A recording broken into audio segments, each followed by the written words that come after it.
Hello, কেমন আছে সবাই? অনেকটা সময় পর আবার ইউটিউবে ফিরলাম। আর সত্যি বলছি, এটা যে আমি কতটা মিস করছিলাম সেটা বলে বোঝাতে পারবোই না। তোমরা তো অনেকেই জানো আমি ব্যাঙ্গালোরে থাকি, আর এখানেই আমার সংসার। বাবা মাকে খুব মিস করলেও বাড়ির খাবারটা কিন্তু অত করি না। আজকের অফিসের লাঞ্চটা দেখলেই বুঝবে, আমার ভাই সিম্পল খাবারই বেশি পছন্দ। আজ এনেছিলাম ভাত, মিক্সড ডাল, 2টো ডিম সেদ্ধ আর একটা মাছ ভাজা।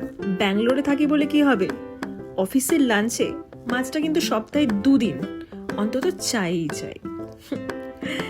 জিম করি বলে চেষ্টা করি 3 বেলায় প্রোটিন রিচ খাবার খেতে। সারাদিনে আমি 1 কাপ চাটা এখনই খাই, এই বিকেল 4টে নাগাদ। আমার মনে হয় অফিসের কাজ করতে করতে এই 1 কাপ চায়ের ব্রেকটা পুরো মুডটাকে একদম রিফ্রেশ করে দেয়। তা বলে বলে রাখি, এটা কিন্তু পুরোটাই চিনি ছাড়া, ওকে? আর প্রথমেই একটা বড় থ্যাংক ইউ আমার সমস্ত সাবস্ক্রাইবার্সদের জন্য, যারা এত বছর পরেও আমার চ্যানেলে সাথে আছো। আনসাবস্ক্রাইব করোনি, সত্যি বলছি, এটা আমার কাছে অনেকটা বড় ব্যাপার। Thank you so much. তারপর সারা দিনের অফিস শেষ করে যখন জিমে পৌঁছই, পুরো দিনের টায়ার্ডনেসটা যেন আস্তে আস্তে ভ্যানিশ হয়ে যায়।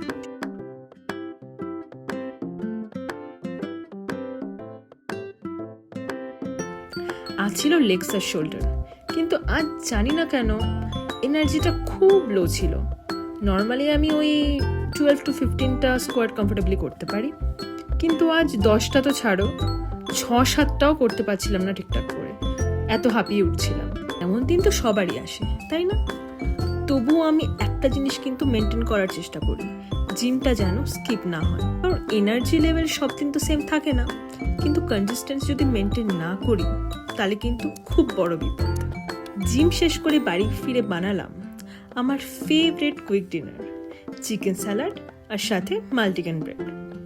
দারুণ টেস্ট হয়েছিল, আর প্রোটিনও হয়ে গেল। আজকের মতো এটুকুই। অনেক দিন পর আবার তোমাদের সাথে এই প্রাণ খোলা ছোট্ট আড্ডাটা দিয়ে আমার এত ভালো লাগলো যে কি বলবো। আর যাওয়ার আগে একটা কথা তো বলবোই, লাইফ যতই বিজি হোক না কেন, নিজের জন্য একটু সময় বের করো, নিজেকে ভালো রাখো, প্যাম্পার করো, কারণ দিনের শেষে তোমার সবচেয়ে বড় সাপোর্টার কিন্তু তুমি নিজেই।